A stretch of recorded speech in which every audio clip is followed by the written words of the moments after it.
Thank you. All right, good. All right, exam next Friday. Okay, so it's going to cover chapters 1 through 6. Well, if we get through 6. Right now, we're getting through 5. Yeah, next Friday. All right, and then that'll be basically after that we'll start the C programming part of the class. Okay, you were given basically a box with parts in it. All right, so after next week, you'll start bringing that to class because we're going to be going over there to start doing some hardware stuff. You didn't get the box with parts? You will then. All right. You'll get for lab next week. You'll be doing LEDs and I/O, the stuff that I showed you for the last couple of lectures. All right. And then we're going to start going over there to start running some motors and start using some sensors and things like that. So this is going to require you. I'm going to be posting up the lecture notes. And basically, we're going to start what's called flipping this classroom around. All right? You're going to have to read the notes before you come to class. You're going to have to look at this stuff. All right? Because basically, we're going to migrate away from me being the talking head up here. All right? To you actively going through the notes before you come to class. And then when we're in class, we're just going to do problems. All right? Anything's out of the notes, out of the lecture material, out of the textbook. All right? So it's going to require a little bit of flipping this thing around a little bit where I don't lecture. Well, we lecture, put the notes up, the videos, you do homeworks. We're going to flip it around the other way. You're going to look at the stuff before we get in here and then actively ask some questions and things like that. So it's going to become more like a recitation period in here. All right? To migrate a little bit away from death by PowerPoint. Okay? Does this start for Monday? Not yet. All right. Yeah. Like after first test, you said? Yeah. Okay. I mean, I might start if I get those chapter 6 notes up, yeah. So is there any questions? We okay so far? All right. All right.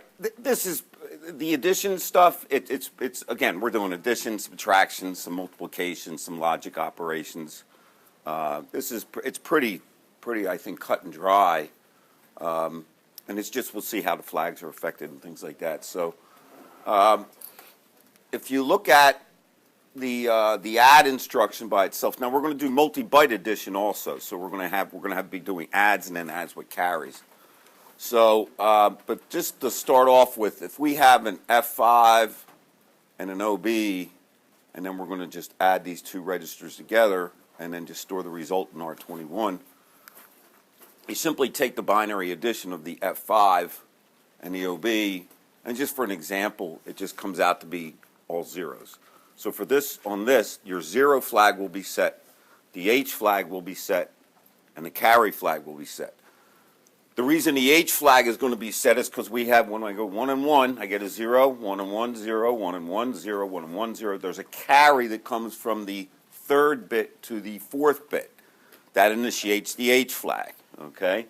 And then as we start adding everything through here, we notice that the result that's going to be stored in R21 is going to be 0. And we have this extra carry out here. So you're going to have the C flag will be set, the Z flag will be set, and the H flag will be set. Okay, so there's, so if you run that in Studio, I don't know why it repeats this. Something up with PowerPoint. All right, so that was just that example.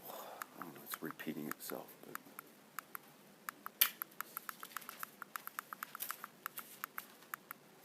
and these were the flags. So when you ran this in Studio, you'll see that you have over here the H, the Z, and the C flags are set after just running that in there.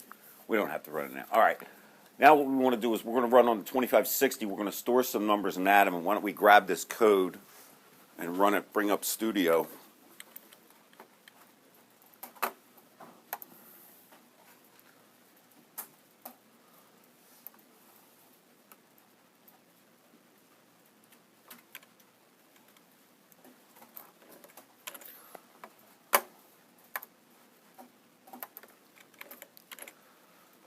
All right, so what basically the idea here is you're going to write a sequence of instructions that adds the contents of the data memory location that's sitting at 1000 to that at 2000 and store the sum at 1010. All right, when we have to use the 2560 here, obviously, because of where you're being asked to store the stuff.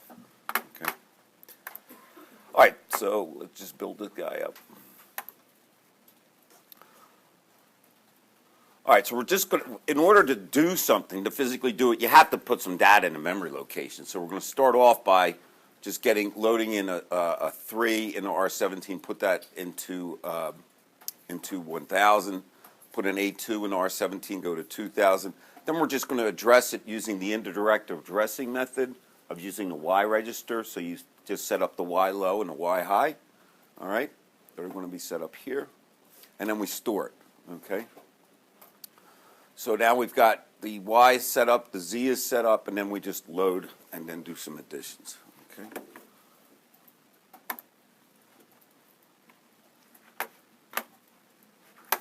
And let's go to IRAM over here. Just click down IRAM.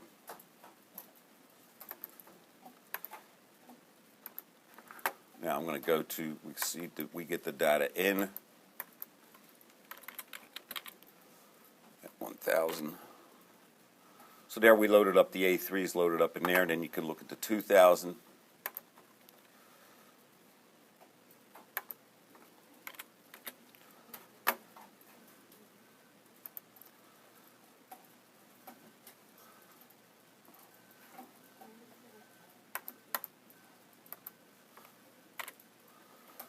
And there's the A2 is loaded up at 2000 down here, okay?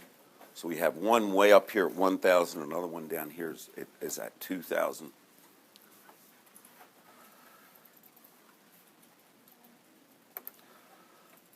And if we go over and look at the processor view, you can watch the Y register up here at the top right. So we loaded up the Y and the Z register just with those addresses, all right? We take the Y, so we take the contents that's pointed to by the Y register here, load it into R0, load it into R1, add it, and then we're going to store it with a displacement from the Y register has the address of 1000 in it, so we're going to store it with a display, and you're asked to store it at 1010, so that's going to put it right up at the location that it needs to get to. And if we go down and look, oh, I didn't do a here, jump here.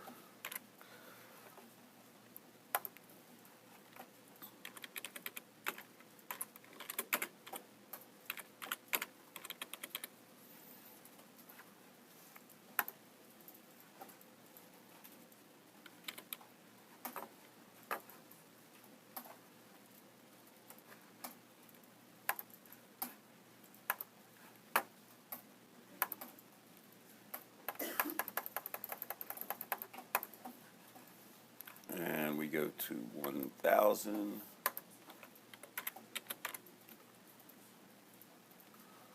And here we can see the results stored down here, okay? That's at 1010, all right?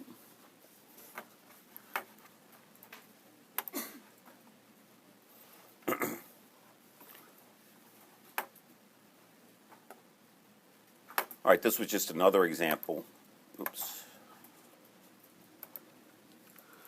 All right, in here we're just going to RAM location 400 has a value of 33. Write a program to take the sum of that location and add it to 55. And then R21 collects the result. So here we're just going to write it in. We're going to store it right into SRAM R16. Then we load that location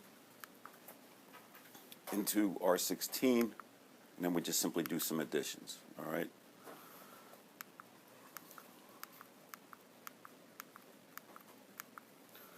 All right, now if we're going to do if you're going to do multi-byte, if you're going to do 16-bit, you're going to need to check the carries. All right, so if we're going to add this 16-bit number 3CE7 to 3B8D, we're going to have R1's going to contain the 8D, which is going to be the lower order byte of this guy. R2 is going to be the higher order byte of this guy. R3 will take the E7, which is the lower order byte of that number, and then the R4 will take the higher order byte. And we're going to place the sum in R3 and R4, all right, where R3 will have the lower order byte. Now, what you do here is we just set up, all we're going to do is set up these registers at first. So we get all of our 16 bits in. Now what you have to do is, since we're doing multi-byte addition here, you want to get it on the lower part, the lower order byte first, obviously, then you work your way to your higher order byte, just as you would do in decimal arithmetic. All right, so we have the 3B, 8D, and then you're going to add to that the 3C, E7. All right. So what you do is you split it up into the lower order byte goes first, because everything's doing 8-bit here. All right. So you're doing it 8-bit. So what I want to do here is I want to do an add with this, and then if there's a carry that comes over here, you want to do an add with carry here. All right. So you want to do the add with carry. Now the question comes up is, why don't I just do an add with carry on the lower order byte? Why don't I do an add with carry there and just do an add with carry on the other one?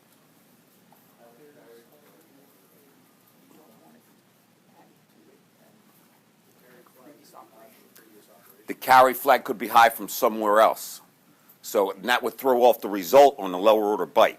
So you want to make sure that you take care of the lower order byte, just do a straightforward add on the lower order byte first, because if you were doing some other operation, you know, before you did this and that carry flag was set, and you do an add with carry on the lower order byte, obviously you're going to be off by 1, all right, if the carry flag was set. So you want to do the add on this first, and then the add with carry up here, okay? So that's what we simply do it right down here.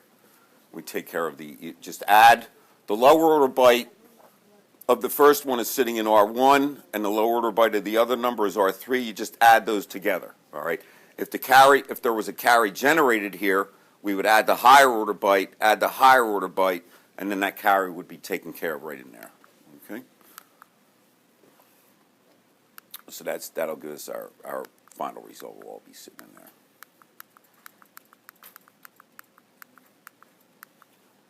And if you look at it, you run this guy, here's my final result down here, which will be 7478. So this will be my higher order byte's going to sit in R4.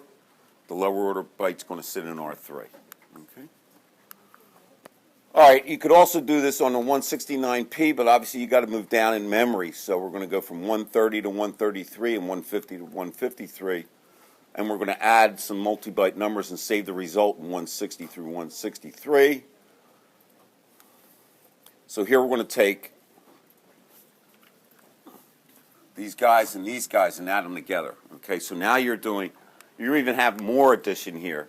So the final result's F0DEOC3C. So now what we're going to have is we're going to take the most significant byte's going to sit at 133. So we're going to take the C7, that goes there. You split it up to 6.5, goes here. 9.8 here, and then the 1.2 is going to go down to 130. So you're filling up these 4 memory locations, starting at the most significant byte here, down to the least significant byte over here. Okay. And then we're going to have at memory location 153. We'll start off with the 2.9, then the 7.8, the 7.4, and the 2A will go there. All right. So now what we do is you got to load up these numbers. Okay. So we're going to load them up. We're going to store in the SRAM. The 12 is going to go into 130.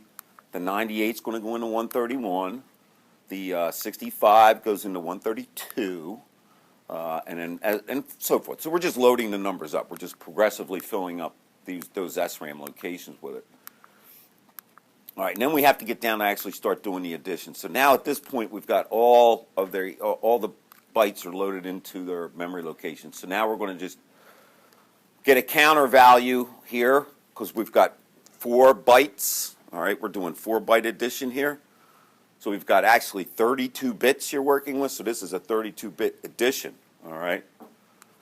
So since I have 4 bytes, I'm just going to load up R16 with that. Now I'm going to take the first memory location is going to go into I'm going to use indirect addressing. All right, so we're just going to load the 30 goes into XL and the 10 for the first byte of my 32-bit word. All right, 32-bit number. I'm sorry. Then I'm going to load up. So this the X register here is going to take the contents of the 130 through 134. The Y register is going to take the contents of the 150 through 154. Okay. So then we just load up the Z register. Where this is where the result is going to get stored at 160, starting there. Clear the carry first in case something was done with the carry already. Just clear it. Now we're going to load into, we're going to use R18. So we're going to load in here with a post decrement, okay, on the X register. So we're using indirect addressing with a post decrement, okay. Copy Y in R19, and then we're going to do it. In this case, you can do an add with carry because we've cleared it first. That's been cleared. It's already done. So now we do an add with carry on R19 and 18. Store that result into the Z, where the Z register with a post post increment. So now we're going to start at 160. So the least significant bytes are going to go into 160, and then you're going to do a post increment. I'm sorry. Now we're going to decrement the counter down from 4. So we're going to take R16, move it down, branch here back to this label L1 here to go get the rest of them. And you run through this guy. It's going to run through there 4 times. And here we have our final stuff at. So sitting at 130 is the first multi-byte word. Go over here to 150, 151, 2, 3, 4. That's the second. All right, so we start off the least significant byte there up to there. And then when we add them together, here is my 32-bit result sitting down here at 160 through 160. All right, sitting up there. All right. The other thing is, if this is boring you as much as it's boring me, let me know, all right? This is subtraction. It's like we're going back to second grade here, but it's all done on a CPU, though. The thing is, you don't build a separate subtractor circuit. All right, there's no reason to do it. I mean, you have an addition circuit, so what we're going to do is we're going to use the addition circuitry that you already have, and just do, when you're doing subtraction, you're just doing 2's complement addition, all right? So the AVR does use the adder circuit to perform a subtraction command. So the idea here is you guys have done 2's complement stuff, right, in digital? All right, so we will revisit. All right, so you take the 2's complement, you have the minuend, which is up top, just to get our vernacular correct here.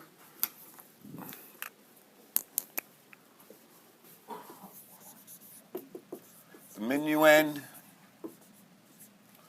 minus the subtrahend. And then you have your result. So the idea here is you take the 2's complement of the subtrahend here.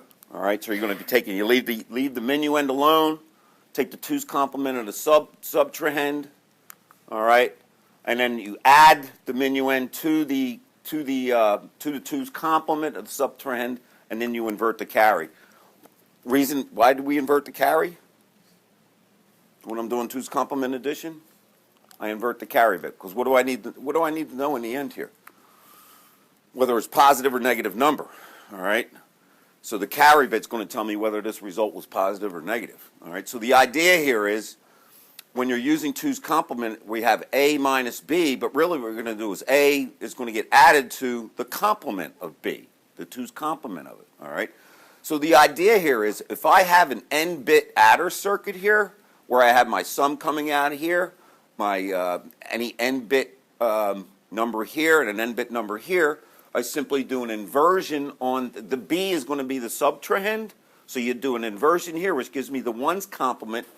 On the adder circuitry, you have the carry in is going to be set equal to a 1. So after I do the inversion and add in the 1 here, you have your 2's complement number sitting here now. And then I have obviously my A sitting over here. And then I just use the adder circuit itself to add those two together. Okay? Oh, and there's several different subs here, all right? So you can have just the straightforward subtraction on a carry bit, subtraction on an immediate, where I'm just going to take a number, an 8-bit number here, and that's going to get subtracted to the RD register. Okay, so you take whatever's in the contents of this register, you're going to subtract off whatever number, whatever 8-bit number you're going to have here. And then you can have a subtract with a carry and an immediate also, and then I can do a subtract immediate with a word. All right, so this does a 16-bit operation here. This one only works on registers, I think it's 24, 25 together, 26, 27, 28, and 29. All right, so there's only a certain number of registers that you can do that with. Okay. All right, so for subtraction, if you take like 65 decimal, anything with a D after its decimal base 10, 65, and then you just, all right, you do that and you get the subtraction there. If I'm going to do this, if I do this in a binary form, we take, let's say we have 3F minus a 2, 3. Okay, so here's the 3F, here's the 2, there's the E. Take the 2's complement of the subtrahend here. So that's going to give me this, 1101, 1101, okay? Then when I do that addition, I then do the addition, I'm going to get this guy here and this guy here, but I notice that the carry bit out here is 1. So when I invert the carry flag from a 1 to a 0, that tells me the result of this operation is a positive number. If this carry flag was set to a 0 and after you invert it you have a 1, the result is going to be stored in 2's comp. It's negative. You're going to have a negative result there. Okay. All right, so let's do it. For example, if I take 4C minus 6C, I know I'm going to have a negative number because the subtrahend is of higher value, I mean more magnitude than the minuend. All right. So then I just write down the binary numbers, take the 2's complement of the subtrahend, do the addition. In this case, I get this back. So the carry flag is 0. Invert the carry flag 1. It tells me the result is a negative number and it's in 2's complement form. So I take the result that I have here, take its 2's complement, and the result is 22, and I know it's a negative number, and that's what I get over here. Okay? So the carry flag will dictate to you what the result is in, whether it's a positive or negative number. Okay? And I just head down here. I put on your slides, just went through this by hand, just showing you what the operations are going on. It's basically the same thing that you have up here. Okay. All right, so this is just taking an example of I'm going to have 2, 3, and 3F. Load them in, do the subtraction, and we're going to subtract R20 from R21, and down here you'll get, obviously you get the 1C that we had before. Okay. All right, subtract 18 from 29, store the result A without using, the sub-immediate. All right, so I can do just a straightforward subtraction here, or I can just do here, I can do a subtract with an immediate. I just load the number into a register, and then I basically can do a subtract immediate, which just is from, instead of using 2 registers over here, it just allows me to use 1. All right, I can use an immediate there. All right, let's subtract 10 from data memory location 2000 here. So I'm going to load up a B4, just a number. I need some number to work with here. Okay, so B4 is going to get here. I'm going to store that at 2000. I'm going to point to it using the indirect addressing, which is the X register. Load that X into 17, subtract the 10 from it, and then store the result. And here you get B4 minus 10, which is going to be B4 minus OA in hex, which will give me an AA, which is sitting right down here in R17. Okay. All right. Let me see. It's that time. All right. Go to TU Portal and go to your content. Go down to Atmel Manuals, Tutorials. Go to the bottom of this. And down there is quiz number 3. All right. Open up quiz number 3.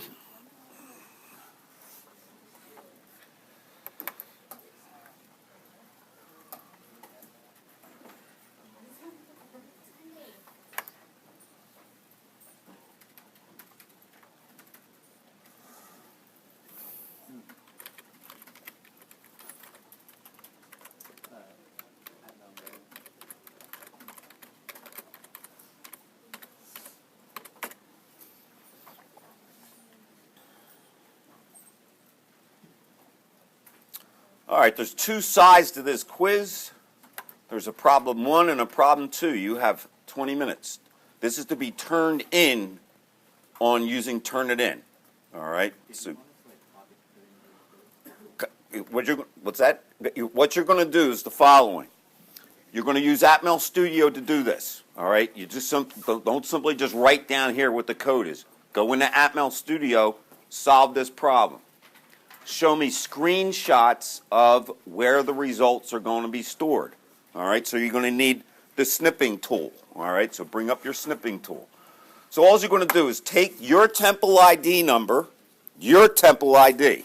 All right, so everybody's going to have a unique one here. All right, you're going to write a program to place each of your 5 digits in the RAM starting at memory location 100.